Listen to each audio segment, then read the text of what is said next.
Entrez, entrez, je vous en prie, soyez les bienvenus. Asseyez-vous près du feu. Servez-vous donc une large rasade de telle ou telle boisson, faites comme chez vous.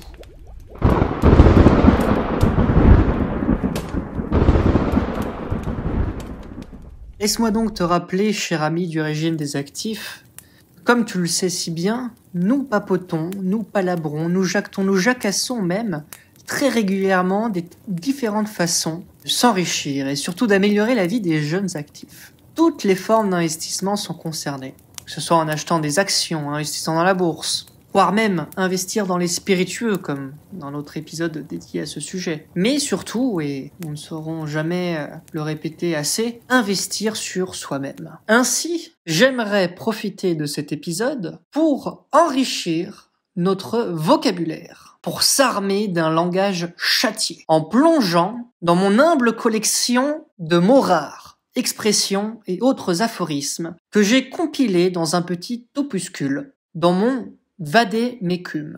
Vadémécum, premier mot que je vous livre, qui signifie donc un livre que l'on tient à sa disposition et qui contient toutes sortes de règles et de renseignements, et qui sert surtout de guide ou de support de mémoire. Alors avant de vous partager ces richesses vernaculaires, j'aimerais préciser certaines choses. J'ai donc commencé à noter, à recopier dans un petit calepin, tout un tas de mots, car j'avais l'impression de trop souvent employer un vocabulaire pauvre, ce qui est effectivement bien dommage face à la richesse de la langue française. Donc, parmi tous ces petits mots que j'ai notés, il y a bien sûr des mots et des expressions que forcément vous connaissez déjà, mais que j'estime tout de même pas employés pas assez souvent à mon goût.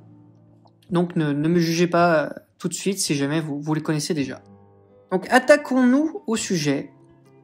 Attaquer, attaque, partir en bataille. Et donc, avant de partir en bataille, numéroter ses abattis. Et oui, numéroter ses abattis, c'est une expression qui signifie se tenir prêt à affronter un combat où on risque de subir de graves dommages, des dommages corporels.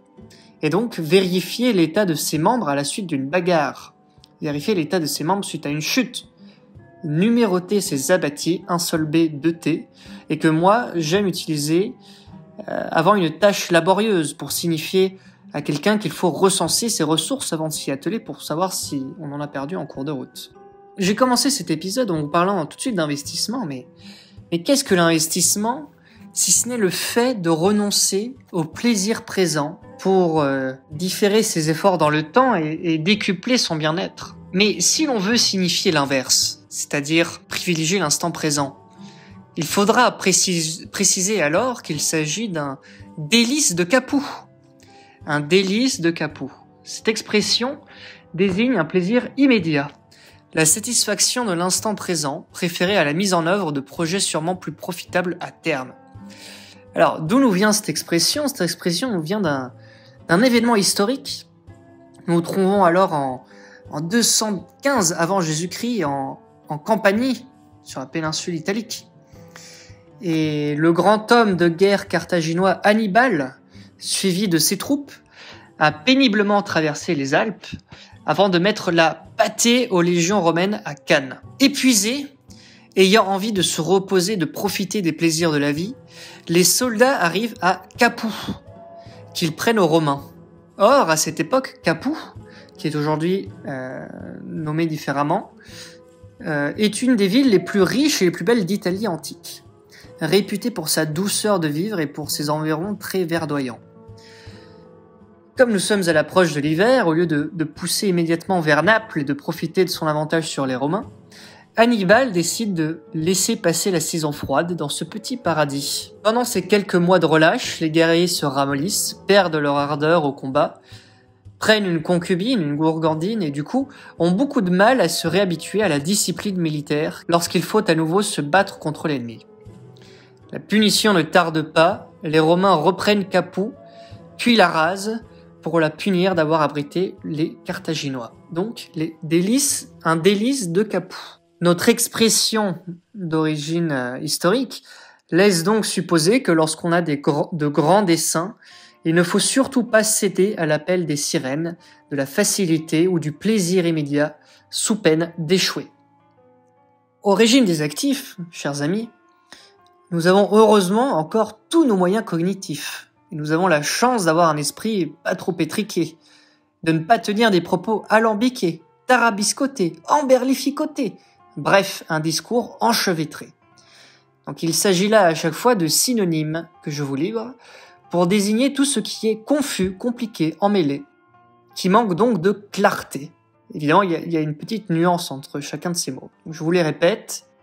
Étriqué, un esprit étriqué, donc serré, alambiqué, tarabiscoté, emberlificoté, enchevêtré, tout ce qui est donc confus, difficile de compréhension. Et si la chose est absurde, vous direz alors que c'est une coxigrue, donc une absurdité. J'aurais pu également vous dire que nous ne tenons pas un discours prolixe. Prolixe qui est donc chargé de détails inutiles, qui se perd en développant superflu. Prolixe. Et s'il s'agit d'un flot de paroles incessant, il faudra parler de logorée, ou désigner la personne qui vous fait cette logorée comme d'une personne volubile, qui parle avec abondance et rapidité. Mais imaginons qu'avec cette personne vous soyez ennemi, que vous la détestiez, que vous l'abhorriez. Dans ce cas, certainement, lorsque vous la croisez, vous vous regarderiez en chien de faïence, bien sûr. Et l'envie vous viendrait de l'insulter, de la traiter avec médisance, avec véhémence, ou voire même outrecuidance, d'un air goguenard. Et vous pourriez ainsi l'insulter, la traiter de pleutre, goujat, sacripant, vilain, pithécanthrope, microcéphale, saltimbanque, orchidoclaste, un cuistre verbeux, un myrmidion ou encore un philistin. Avant d'en passer aux mains et de lui coller une mornifle, c'est-à-dire une gifle du revers de la main, sachez que tous ces termes nous viennent du champ lexical de la bravade. La bravade, acte ou parole de défi, une provocation insolente, qu'on peut aussi qualifier de fanfaronnade, ou qui nous vient encore du registre de la diatribe, c'est-à-dire de la critique violente, voire de l'avanie. L'avanie, ce traitement humiliant que l'on inflige à quelqu'un. Il s'agit encore tout un tas d'irrévérences, de manque de respect. Et dans cette même logique, vous pourriez lui proférer une admonestation, c'est-à-dire l'action d'admonester, de faire une remontrance à quelqu'un, de réprimander sévèrement, qui à mon sens est un terme qui se marie bien au verbe morigéner, c'est-à-dire moraliser, sermonner, qui va de pair avec le terme vitupérer, blâmer vivement, ou encore une algarade. Algarade, qu'est-ce qu'une algarade? Une algarade est une altercation vive et inattendue avec quelqu'un, et qui nous vient en réalité des raids de cavalerie que faisaient en pays musulmans les seigneurs chrétiens de l'Espagne de la Reconquista.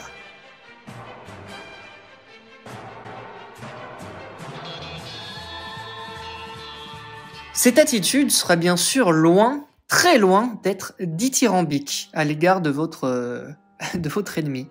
Donc dithyrambique, car il n'y aura effectivement aucun éloge.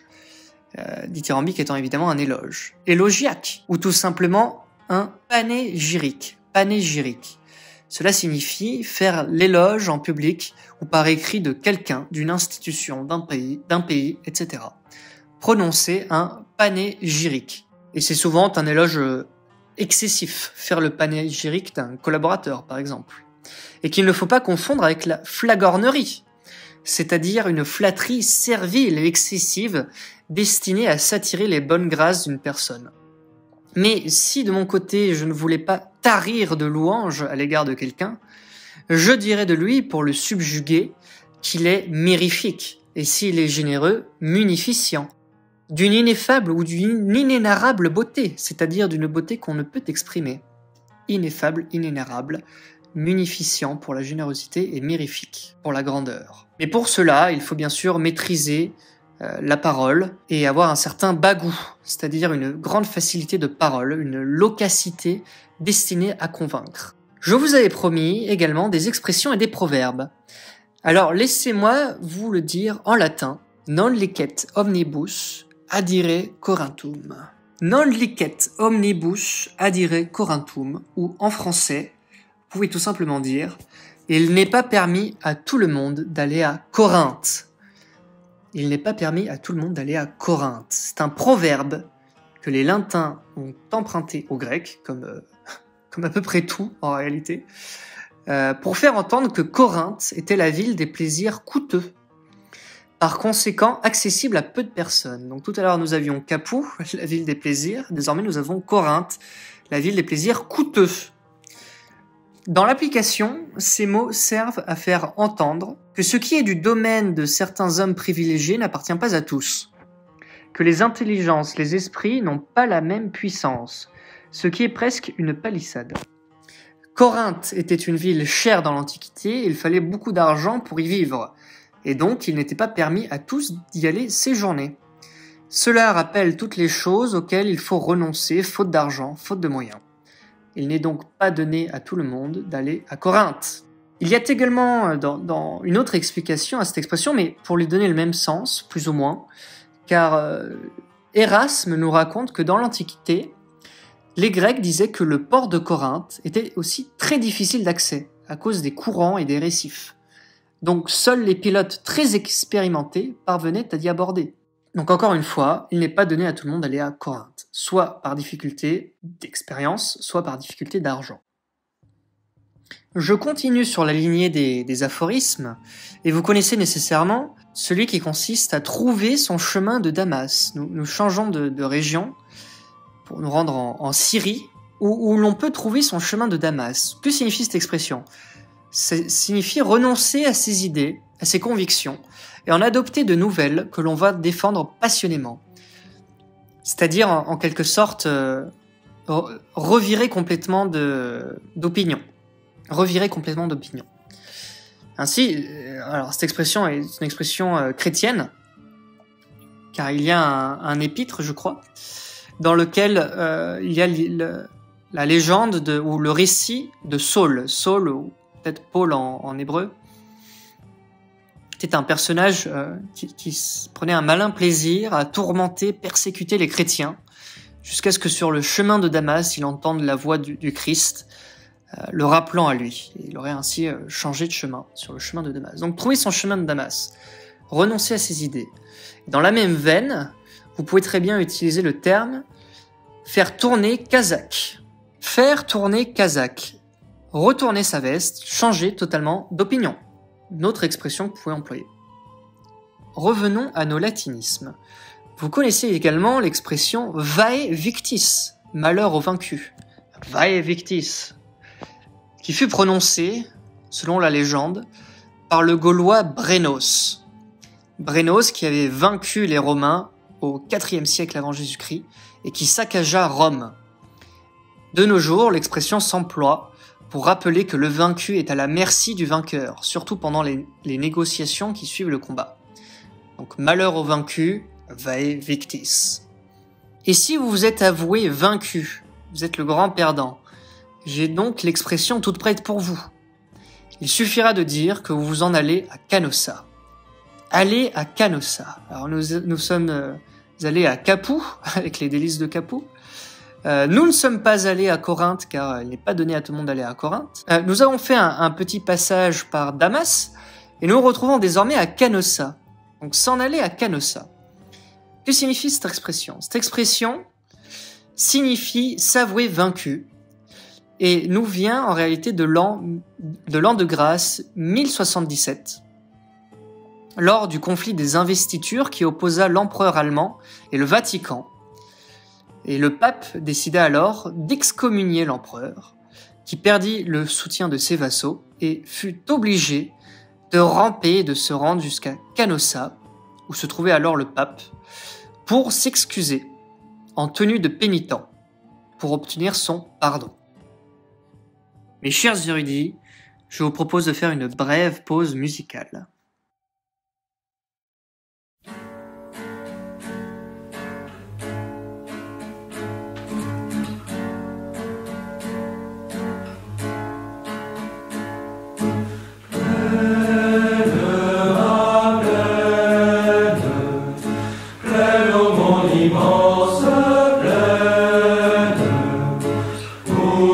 Encore le cri des loups, quand c'est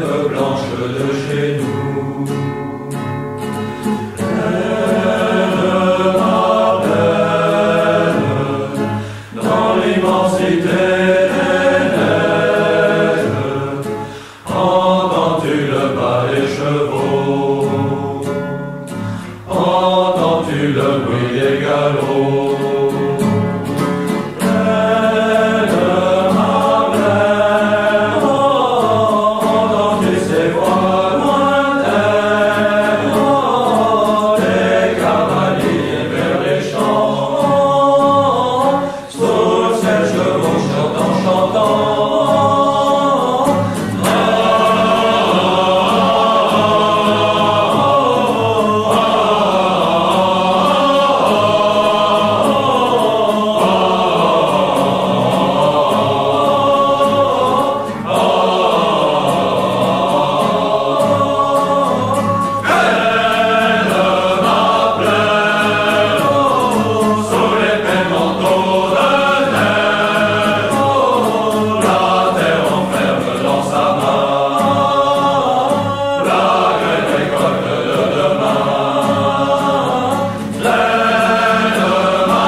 Toujours sur le latinisme, je vous en donne une petite série en vrac.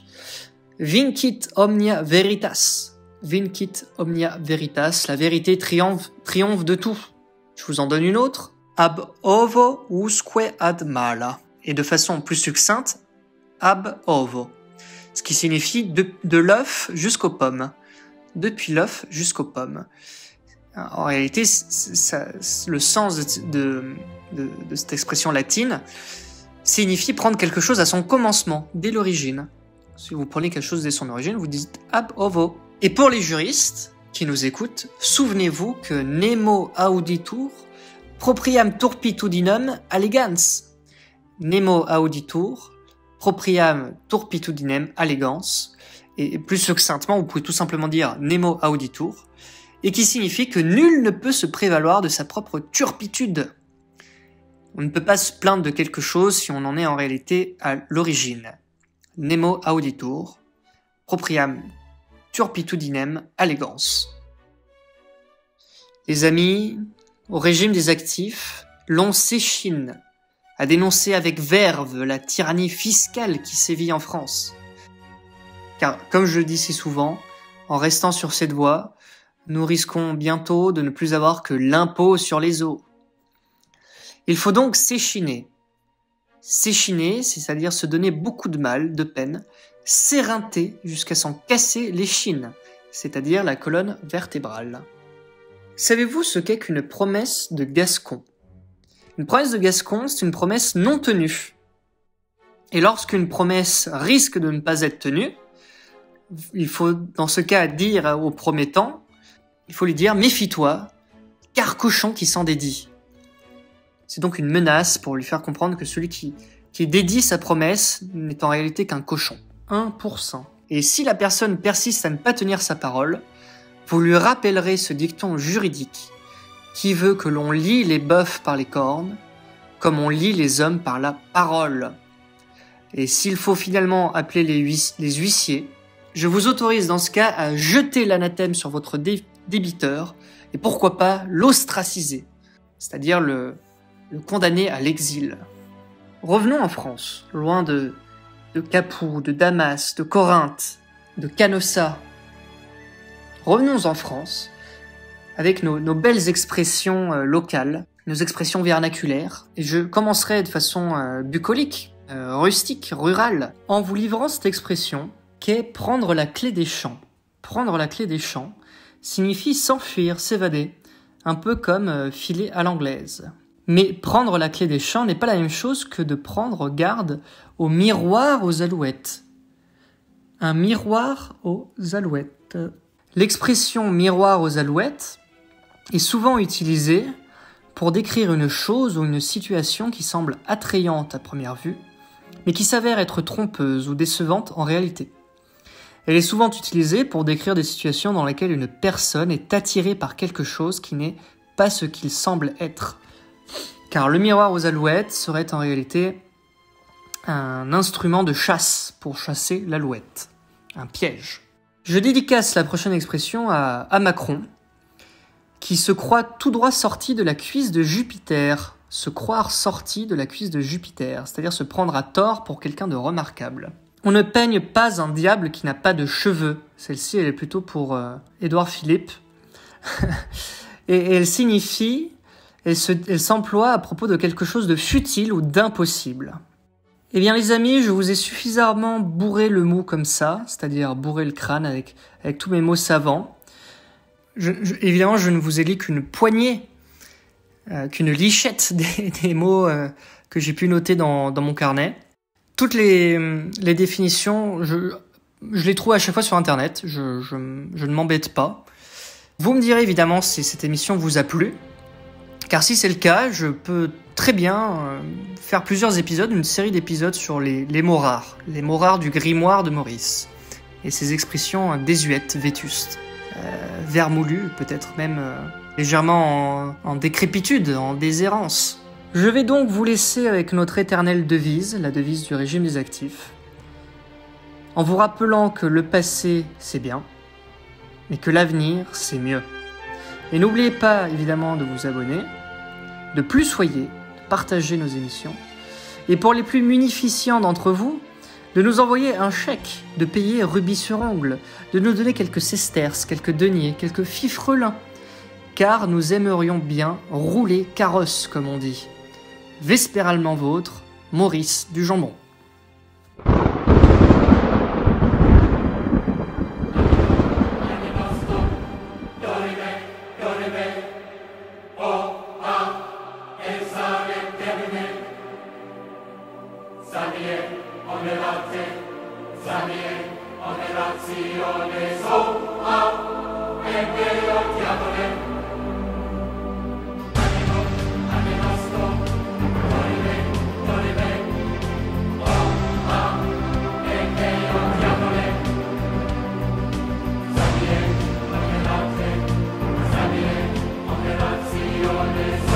Oh